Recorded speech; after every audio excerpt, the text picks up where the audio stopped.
Welcome back. You know what that song means. I am Slim Da Kid. Thank you for tuning in to a brand new Round 2 Wrestling podcast here on the 19th of July, 2022. Another week has gone by and a lot has happened. We had some title matches, but not too many this week. The rumor mill is full of rumors that may or may not be true, and we have a good bit of news to go over. Also, this week, a special extended edition of Did You Know? Did You Know are little bits of information and facts about the pro wrestling world that you may or may not have known about. So, let's jump right into this episode of Round 2 Wrestling by taking a listen to the rumor mill.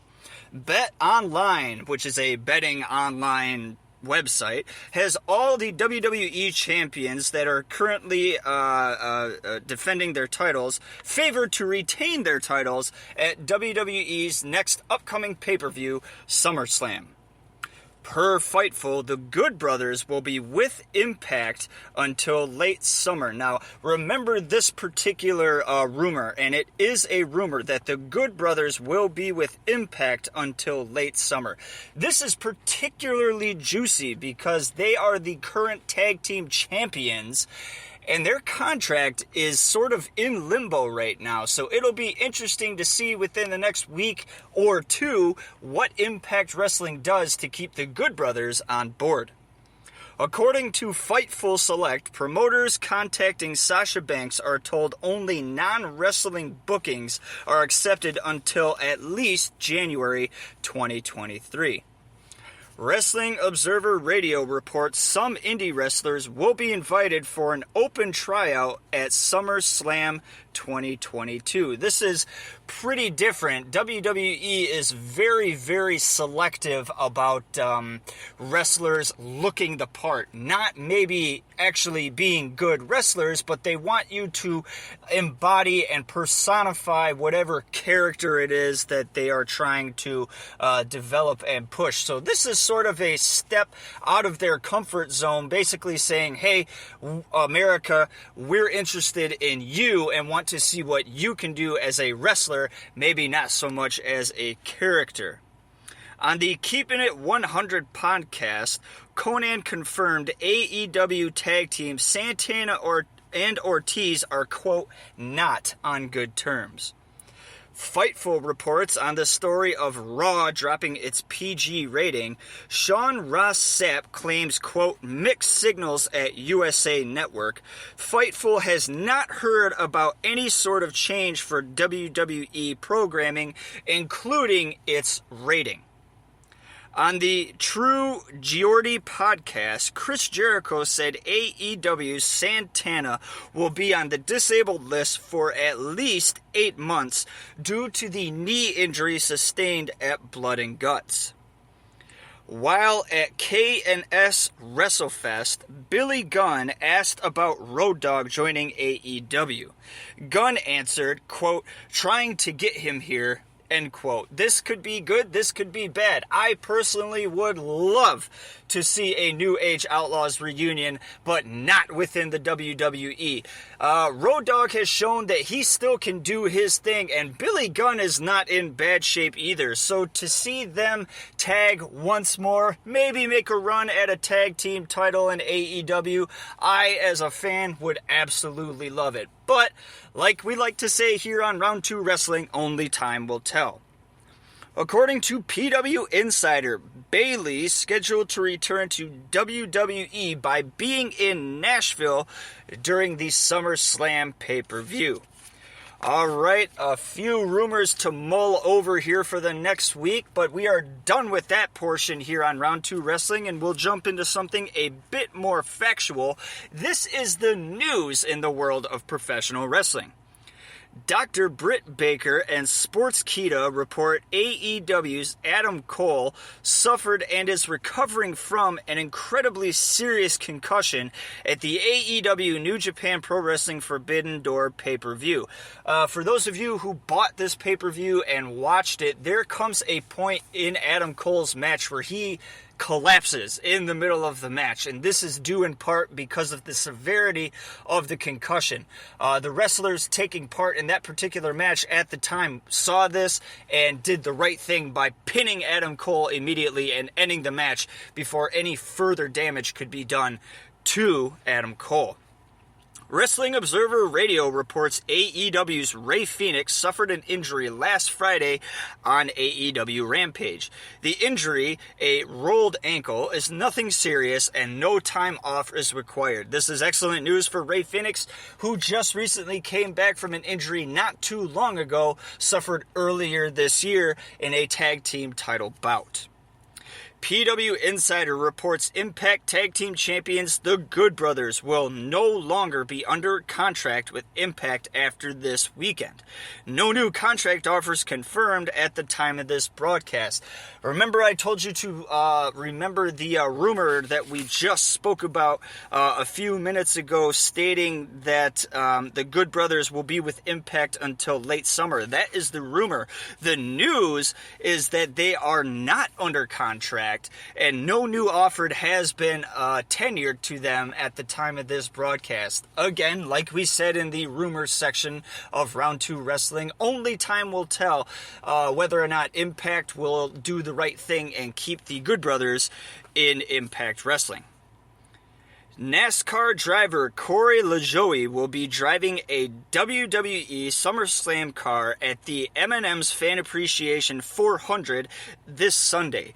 The car features pictures of Brock Lesnar and champion Roman Reigns. Ring of Honor is holding another pay-per-view, Death Before Dishonor, this Saturday the 23rd, and will partner with U.S. streaming giant Bleacher Report for the first time. Comicbook.com reports MLW and retail store Hot Topic are in a working relationship which will see MLW merchandise available to purchase across the U.S. Hot Topic has had a working relationship with pro wrestling promotions and pro wrestling tees in particular. There was a long period of time where you could buy all your Bullet Club apparel at Hot Topic. So I'm looking forward to seeing MLW products at Hot Topic available to buy across the nation. This is a personal bit of news. Ultimate Championship Wrestling out of Saginaw, Michigan is making its pay-per-view streaming debut on the Music Time app, which is available on Roku. This is slated for this Saturday at UCW Arena, the 23rd. Bell time is about 7 o'clock. And the pay-per-view in question is called Face the Future. If you are in the Bay Area or live in the Saginaw area, go online and check us out. And be sure to purchase your tickets for this all-star packed pay-per-view. All right, no more news to talk about, so let's jump over to the results that took place this past week. Not a lot of titles across the world were up for grabs this past week, so not a lot of new champions, not a lot of defenses, but there were a few, and we here at Round 2 Wrestling are proud to give you those results. Raw Women's Champion Bianca Belair defeated Carmella to retain the Raw Women's Championship. Mark Coffey defeated Noam Dar 2 falls to 1 to win the NXT UK Heritage Cup. TNT champion Wardlow defeated Orange Cassidy to retain the TNT Championship. Swerve in Our Glory defeated Team Taz and the then reigning AEW Tag Team Champion Young Bucks to win the AEW World Tag Team titles. MLW World Heavyweight Champion Alex Hammerstone defeated Richard Holliday to retain the MLW Heavyweight Championship. Ring of Honor World Champion Jonathan Gresham defeated Lee Moriarty to retain the Ring of Honor World Championship. X Division Champion Mike Bailey defeated Rocky Romero to retain the X Division Championship. All right, that is it for titles on the line and being defended this past week. I was not kidding when I said we did not have a lot. But that will change this upcoming week and weekend. I am already predicting a ton of titles to be defended within the next 7 days. So be sure to tune in next Tuesday for a brand new Round 2 Wrestling podcast where I will give you the results from every single one of those title matches. All right, to close out the show, we will jump right over to our extended Did You Know portion of Round 2 Wrestling. Did you know is little bits of information and facts about the pro wrestling world that you may or may not have known about. So let's jump right into it. Did you know 2020 was the first year since 1995 that Triple H did not have a single match the entire year? Did you know 4 father and son combinations have held the NWA/WCW/WWE US heavyweight titles? These include the Rhodes, the Flairs, the Wyndhams, and the Valentines. Did you know the Get Well Matilda WWF campaign was actually a scam by WWF to bluster their WWF merchandise catalog mailing list? So if you were one of those kids that wanted to wish Matilda a get well and a quick recovery, the chances of you getting some sort of catalog from WWF shortly thereafter was a direct result of this WWF scam. Did you know Rey Mysterio's first wrestling name was Colibri, Spanish for hummingbird?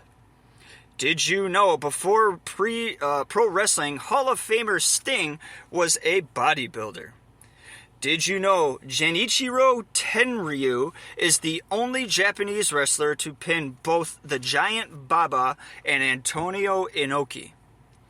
Did you know WWE Hall of Famer Beth Phoenix was the first female to join her high school's all-male wrestling team? Did you know the great Kojika is the oldest Japanese active pro wrestler still fighting at the ripe old age of 78 years old? Did you know Psychosis is the only wrestler to compete in WCW, WWE, ECW, TNA, CMLL, AAA Mexico, All Japan, and New Japan Pro Wrestling? Did you know WWE faction Evolution was a stable for over 3 years, yet all 4 members only fully teamed up once? Did you know midget wrestlers Little Beaver and Dink the Clown are real-life brothers? Their names are Lionel and Claude Giroux. Did you know between 1968 and 1982, only Nick Bockwinkel and Vern Gagne held the AWA World Championship? Did you know in the past 10 years there have been 8 different IWGP champions? Half of those IWGP champions are Bullet Club members. Did you know Bill Goldberg was the first player to be cut by the then NFL expansion team Carolina Panthers in 1995? Did you know, despite being a 6-time WWF/WWE champion and Triple Crown winner, Chris Jericho has a losing record of 535 wins, 1,123 losses, and 42 draws? All right, that is the conclusion of Round 2 Wrestling. I am Slim the Kid, and I again want to personally thank you for tuning into this brand new podcast. I also want to congratulate and thank UCW out of Saginaw. Congratulations on making it to the big time and making it to actual pay-per-views on a streaming app. And I want to thank them also for giving me another opportunity in the pro wrestling world to referee and to get back into the squared circle.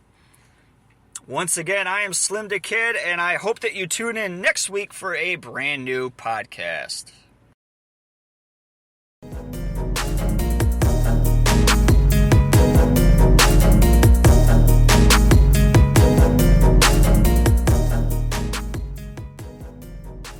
Round Round 2 Wrestling is brought to you by Slim to Kid at Spreaker.com.